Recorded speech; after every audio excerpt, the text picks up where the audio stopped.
হলো আমরা নাগরিক একটা অধিকার। আসল কথা হইলো ভোটের দিন আমি 4:30টার সময় গিয়া লাইনে দাঁড়াইছি, কারণ আমার ভূতে কিলাইছে। গিয়া দেখি প্রচুর মানুষ, কিন্তু মানুষের সামনে পুলিং অফিসার স্নান করতেছে। মানুষও বেলাজ্জার মতো এখানে দাঁড়ায় দাঁড়ায় দেখতেছে, তারা যেমন কোনো দিন স্নান করা দেখছে না কারোর। তো যাই হোক, তারা স্নান টান করার শেষের পথে যখন দেখলাম একটু একটু করে আরও মানুষ বাড়ছে, তখন কিতা করবো, বইয়া রইছি। কারণ 7টা বাজলে ভোট শুরু হইব, আর 7টা না বাজলে তো ভোট দিত না।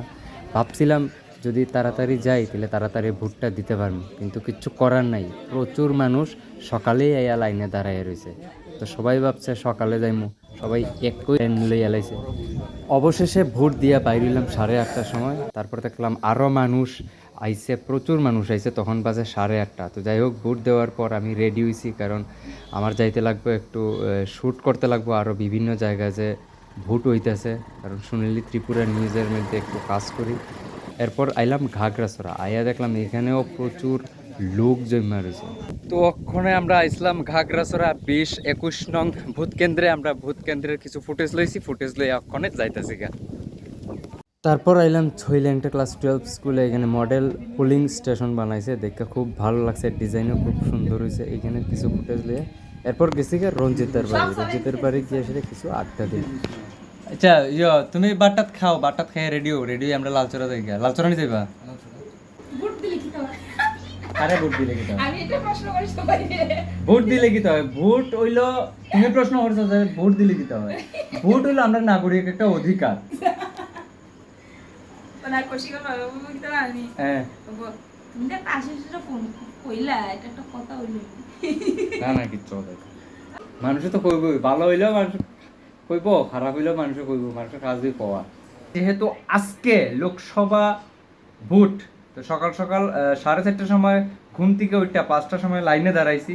লাইনের থেকে দাঁড়াই 8টার সময় ভোট দিয়ে আসিরা আইছি, এটি হলো তার প্রুফ। ভোট দিয়ে আইবার পরে রঞ্জিত দা আইছিল, রঞ্জিতা ফোন করছে যে কিছু একটা ফুটেজ লইতে লাগবো বিভিন্ন জায়গায় ঘুরে ঘুরা।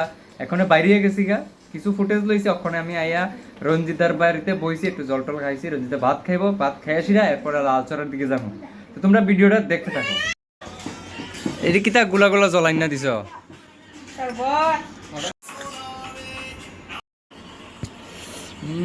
মুখে জ্বলাই পড়বো তো, এটি যে কোনো কেউ। স্বাদ আছে?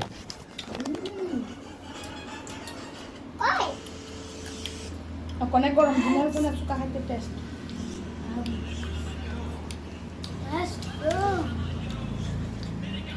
তারপর আবার বাইরে গেলাম, যাইতাম আসলাম লালচরা, কিন্তু লালচরা আমরা গেছি না, গেছি বাক্সরা। বাক্সরা গিয়া দেখি এখানে খুব সুন্দর ডিজাইন করছে। এখানের ডিজাইন হইলো বাঁশ বেতের যে কুটির টঙ্গর কওয়া হয়, এই টঙ্গর মডেল করছে, দেখতে খুব ভালো লাগলো। কয়েকটা শট লইলাম, তো ভাবলাম কয়েকটা সিনেমেটিক শ্যুট লই এলাই। তো আমি সিনেমেটিক শ্যুট করলাম, তোমরা দেখো কেমন হয়েছে জানাইও কমেন্টে।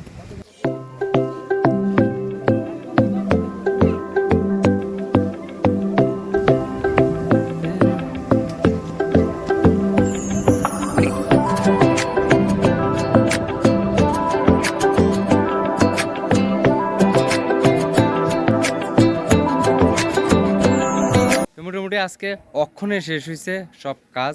আমি আমার ব্লগটা এখানেই শেষ করতেছি।